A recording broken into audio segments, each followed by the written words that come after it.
Hi friends, welcome to healthy cooking channel. இந்த வீடியோவில் நம்ம இன்னைக்கு மணக்க ருசியான கம்மஞ்சோறு எப்படி செய்யலான்னு பார்க்கலாம். ரொம்ப ஈஸியான மெத்தட். கம்மஞ்சோறு செய்யறதுக்கு நாட்டுக்கம்பு பயன்படுத்தலாம், ஆஃபீஸ் கம்பு பயன்படுத்தலாம். உங்களுக்கு எது கிடைக்குதோ அதை வாங்கி பயன்படுத்திக்கோங்க. நாட்டுக்கம்பு கிடைச்சது அப்படின்னா கண்டிப்பாக அதை ப்ரிப்பேர் பண்ணுங்க. மனமும் சுவையும் கூடுதலாக இருக்கும். நான் இன்னைக்கு ஆஃபீஸ் கம்பு எடுத்திருக்கேன். 1 டம்ளர் கம்பு எடுத்து நார்மல் வாட்டரில் 2-3 டைம் நல்லா இந்த மாதிரி கையில் பிசைஞ்சு விட்டு வாஷ் பண்ணி எடுத்துக்கோங்க. அடுத்ததா அதில் ஏதாவது கல் இருக்குமோ அப்படின்றதுக்காக இந்த மாதிரி அரிச்சு எடுத்துக்கிறோம். சப்போஸ் நீங்கள் யூஸ் பண்ணுற கம்பு கல் எதுவும் இல்லை, சுத்தமாக தான் இருக்குது அப்படின்னா நீங்கள் இந்த ஸ்டெப்பை ஸ்கிப் பண்ணிக்கோங்க. அடுத்ததா தண்ணி நல்லா வடிகட்டிட்டு மிக்சர் ஜாரில் சேர்த்துக்கோங்க.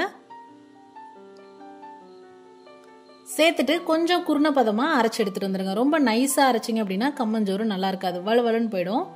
கொஞ்சம் இந்த மாதிரி குருண பதமாக அரைச்சி எடுத்துகிட்டு வந்துடுங்க.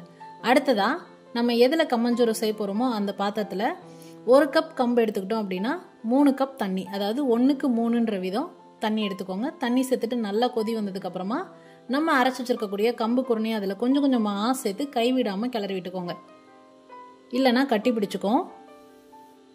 சப்போஸ் நீங்கள் இந்த மாதிரி கிளறி விட்டோம் கட்டி பிடிச்சது அப்படின்னா நீங்கள் கொஞ்ச நேரம் கைவிடாமல் நல்லா தேய்ச்சி விட்டு நல்லா ஓரங்கள்லாம் எடுத்து விட்டு கிளறிட்டே இருந்தீங்க அப்படின்னா அந்த கட்டி வேக உடஞ்சிடும். அடுத்ததா பாதி வெந்து வந்ததுக்கு அப்புறமா 1/2 டேபிள் ஸ்பூன் அளவுக்கு கல்லுப்பு சேர்த்துட்டு நல்லா கலந்து விடுங்க. அப்பப்போ கலந்து விட்டுட்டே இருங்க. ஸ்டவ் சிம்ல வச்சுக்கோங்க. நம்ம கம்பு குருணை சேர்த்ததுக்கு அப்புறம் ஒரு 10லேருந்து 12 நிமிஷத்துக்குள்ளே ஓரளவுக்கு கம்பு நல்லா திக்காய் குக்காய் வந்துடும்.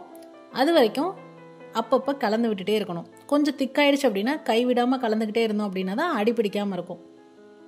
இப்போ பாருங்க, கரெக்டாக ஒரு 12 நிமிஷம் ஆனதுக்கப்புறமா கம்பு நல்லா இந்த மாதிரி கெட்டி பதம் வந்துடுச்சு. சப்போஸ் உங்களுக்கு இன்னும் இந்த பதம் வரல அப்படின்னா இன்னும் கொஞ்சம் நேரம் கிளறிக்கோங்க. இப்போது தண்ணியை கையில் நனைச்சிட்டு அதோட ஓரங்களெல்லாம் எடுத்து விட்டுருங்க. இந்த ஸ்டேஜ் வந்ததுக்கப்புறமா ஸ்டவ் ஆஃப் பண்ணிவிட்டு இந்த வேலையை பார்த்துக்கோங்க. அடுத்ததான் குக்கரில் 1/2 டம்ளர் அளவுக்கு தண்ணி விட்டுக்கோங்க. அடியில் ஒரு ஸ்டாண்ட் வச்சுட்டு அந்த பாத்திரத்தை குக்கருக்குள்ளே வச்சு மேலே ஒரு தட்டு போட்டு மூடிட்டு குக்கர் மூடி போட்டு 3 விசில் விட்டு எடுத்துக்கலாம்.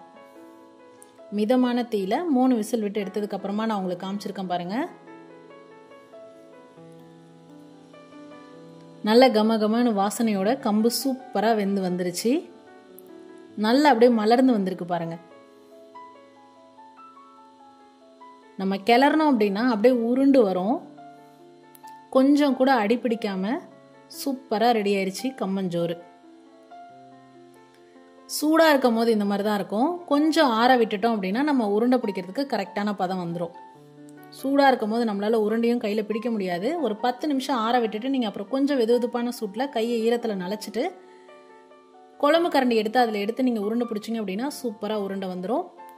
சுவையான மணக்க கம்மஞ்சோறு எப்படி செய்யலான்னு பார்த்தோம் இந்த வீடியோவில். நான் இன்னைக்கு கம்மஞ்சோத்து கூட பச்சை வெங்காயம், ஊறுகாய், சுரக்காய் கடையல் வச்சு பரிமாறி இருக்கேன். நீங்களும் ட்ரை பண்ணி பார்த்துட்டு உங்களை கமெண்ட் மறக்காம சொல்லுங்க ஃப்ரெண்ட்ஸ். இது போன்ற ஹெல்தி ரெசிபிஸ்க்கு மறக்காம ஹெல்தி குக்கிங் சேனலை சப்ஸ்கிரைப் பண்ணுங்க. இந்த வீடியோ உங்களுக்கு பிடிச்சிருந்தா லைக் பண்ணுங்க, ஷேர் பண்ணுங்க, கமெண்ட் பண்ணுங்க. தேங்க்ஸ் ஃபார் வாட்சிங்.